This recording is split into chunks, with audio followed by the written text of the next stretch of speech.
Batman The Long Halloween, Part 1. That's right, this really good comic book is being turned into a DC animated movie. And I was like, okay, what do you got for me? I'm liking your new animation style. Man of Tomorrow was incredible. I still haven't seen the JSA one. I feel bad I didn't watch it, but Batman 1. Batman make money. We make Batman. Batman make money. Break it two-part. Batman money make movie. It's pretty good. You know, I'm not going to go straight up like, let's compare it to everything that happens in the comic book, because it's two different mediums, and sometimes you have to like get rid of stuff and fudge some stuff because of like budget or time constraints and like the time duration of the piece. It's like 100 and something. It's like an hour and 20 minutes. So some stuff gets lost. We broke it up into two parts, which I guess is better than one movie at this hour. Like, it works for the most part. It's a fun watch. Like, it flowed really well. Like, the story progressed in a way that I wanted it to. It had a dark tone, a great noir feeling, which is kind of what I wanted to see from this project anyways. And it did a great job of handling that, so I wasn't upset at just, like, the way it did. It felt a lot like the comic book. There's certain moments where, like, they tried to capture like certain panels and like cinematography wise, just like the framing went to be like, oh, this is an homage to the comic, which I can't complain about that. It looked beautiful at times, but there's other times where I was like, yeah, maybe you didn't have to try this hard to get that scene to look this way and we could have told the story better. I'll say it right now, I do like Man of Tomorrow a little bit more than this. This one just didn't capture the feeling or the tone perfectly well, or just made me go, oh yeah, it's great.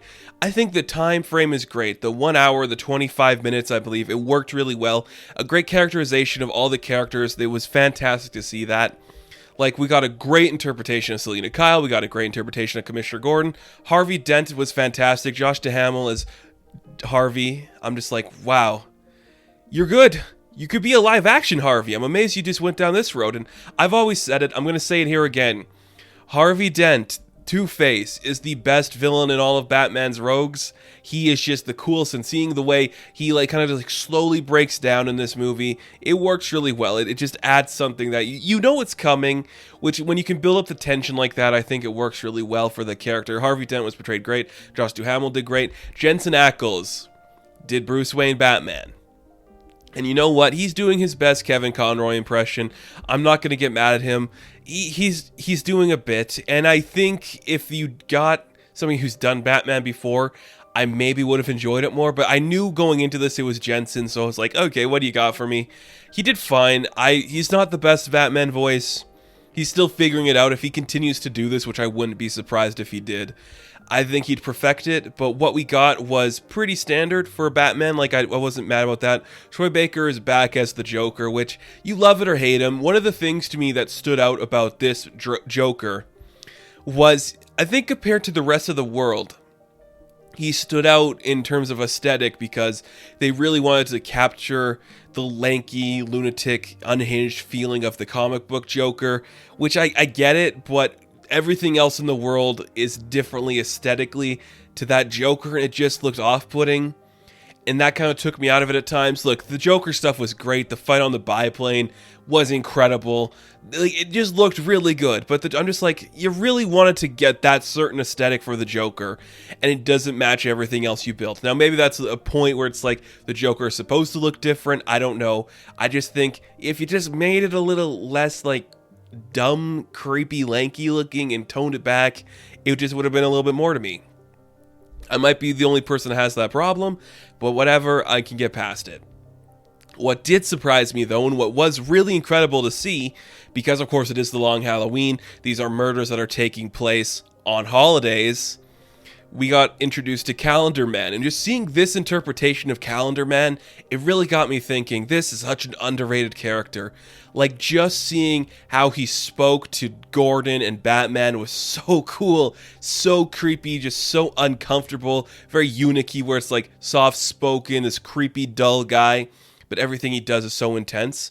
Give me more of that. I hope we see more of that. I really do. Lean into that side of things. Give me a Calendar Man in live action this creepy.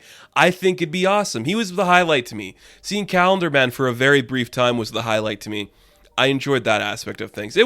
It's a good movie. You know, I think compared to a lot of the other animated Batman stuff they've done, it holds up pretty well. You get a lot more story side. If you are interested in like the mob side of Gotham City, it focuses a lot on that. Of course, the book did too. But it's just like, okay, we're going to spend time with Maroni and Falcone. We're actually going to get involved in these guys' lives. And it was pretty satisfying to see. You know, like it played out how you'd expect it to when you're doing this kind of story. But it also felt naturalistic. It felt this was interesting.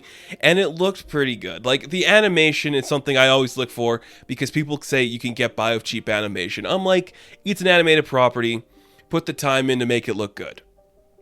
It didn't look as fluid as something like Man of Tomorrow. Again, I haven't seen the JSA one, but where it was fluid, worked really well. If you were going to give me a big action sequence, and there's a really good one in here, that's where you should put the animation budget towards. If we get a beautiful action sequence like that where everything is fluid and moves perfectly, I can get behind some of the less important informations being a little more stiff, and we just see like the facial movements and stuff. I can get behind that. So it worked in that aspect of what the story was saying. There are some moments, like I think earlier on in the movie, where I'm like, if you just put a little bit more into like the style here, it could flow a little better, it could look a little more animated instead of stiff, but I guess it's going for that comic book feeling, which I know some people would be excited for. For me, I'm like, you could do more, but whatever. I don't know their budget. And I think if they had a smaller budget, they used it right, putting that stuff into the action sequences. So this is pretty much a good adaptation of The Long Halloween. There are certainly a few changes. There are certainly some moments that are like, this is directly from the comic. You guys love the comic. This is it. And I think that's good. You changed things well enough where it's not going to hinder the story. The stuff you did change was okay.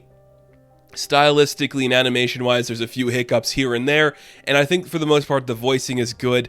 It might take you a second to adjust to Jensen Ackles. Again, he's doing an impression of Kevin Conroy, which I'm not going to complain about. I just think if he continues to go down this route and become the new voice of Batman, maybe he'll fit into it sooner or later. The portrayal of Harvey Dent and Calendar Man are going to be the highlight, I think, for a lot of people. I recommend checking that out.